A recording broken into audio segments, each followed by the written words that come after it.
Welcome to Unsafe Space. I'm your host, Carter Laren.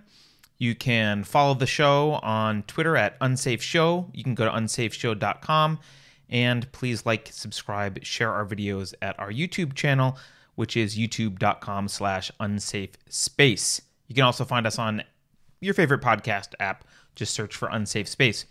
I'm going to talk today about the Gillette ad that was released on Sunday.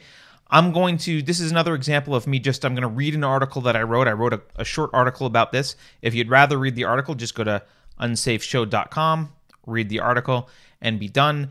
If you're like many of our followers who would rather listen or watch, then I'm just going to read the article for you. I'll also include the video that Gillette posted at the end of this so you can watch it for yourself. So you don't have to go search for it on YouTube. It'll be at the end of this video. With that, let me begin. The title of the article is Gillette, the worst a brand can get.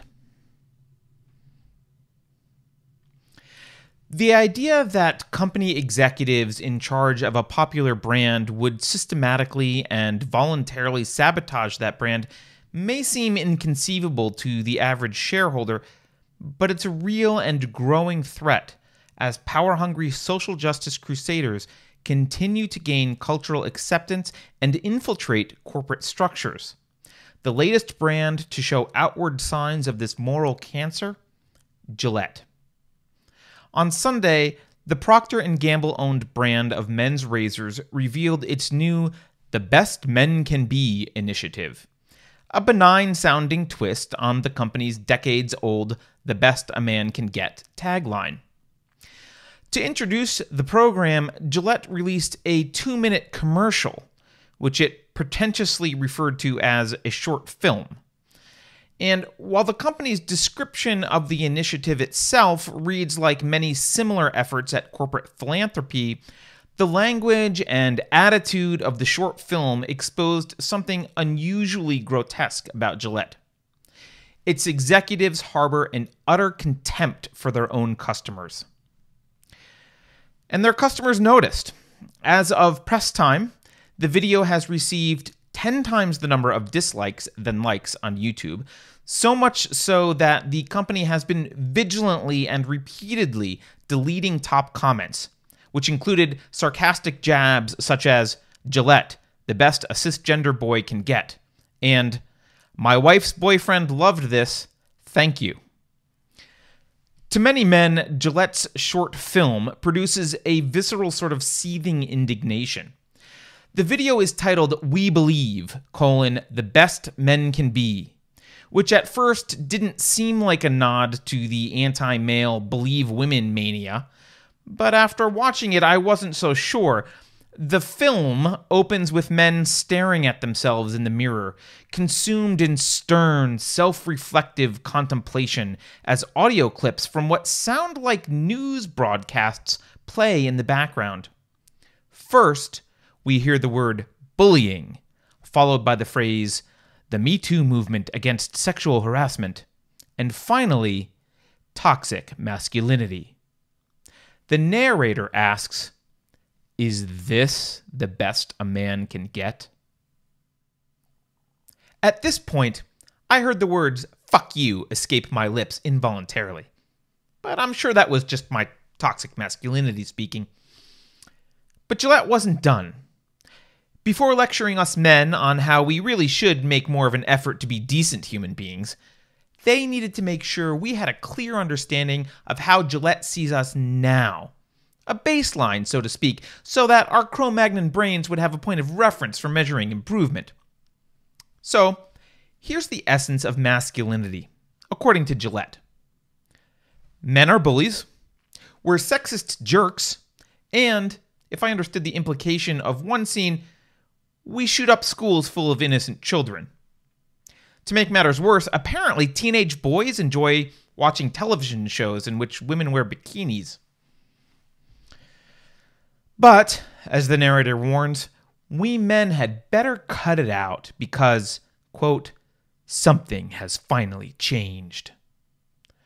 School shootings are definitely out now, guys. Also, if two young boys are laughing and wrestling harmlessly in the grass at your neighborhood barbecue, you should pull them aside and lecture them about soy. At best, Gillette's short film is a preachy, condescending attempt at a public service announcement, delivered at the expense of its own customer base. Perhaps the company's executives think of themselves as role models, and this is simply a crude attempt to condemn sociopathy and illustrate what they consider healthy male behavior. But if you're a Procter & Gamble shareholder, don't count on it.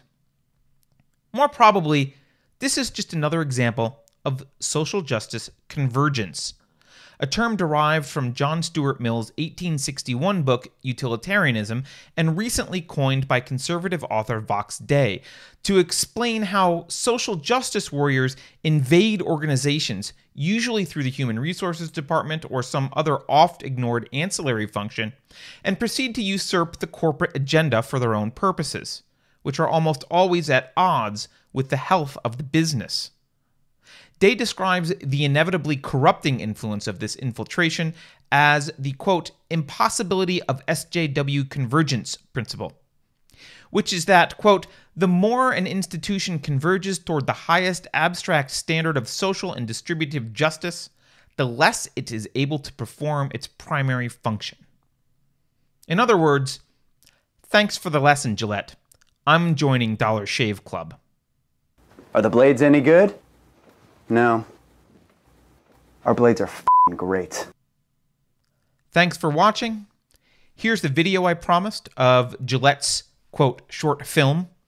Judge for yourself how you think they view men. Bullying. The Me Too movement against sexual Toxic harassment. masculinity. Is this the best a man can get? Is it?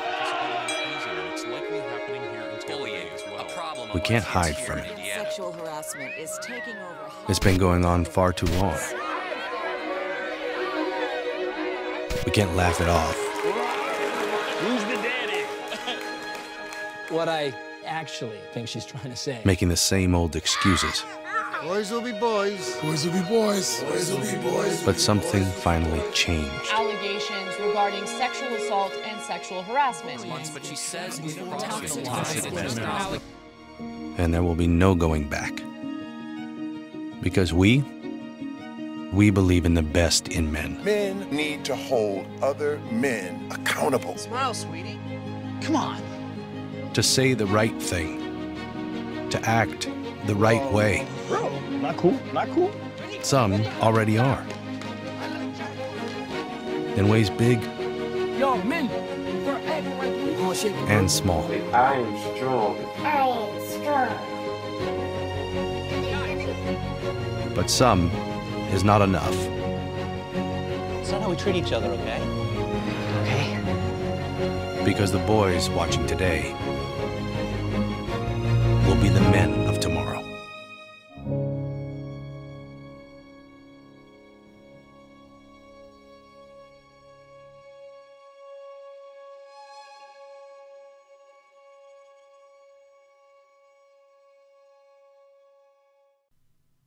Thanks for watching.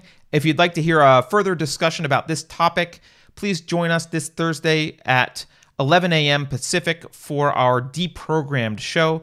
Carrie Smith and I host Deprogrammed every Thursday at 11 a.m. And this Thursday, we will be talking about this particular topic.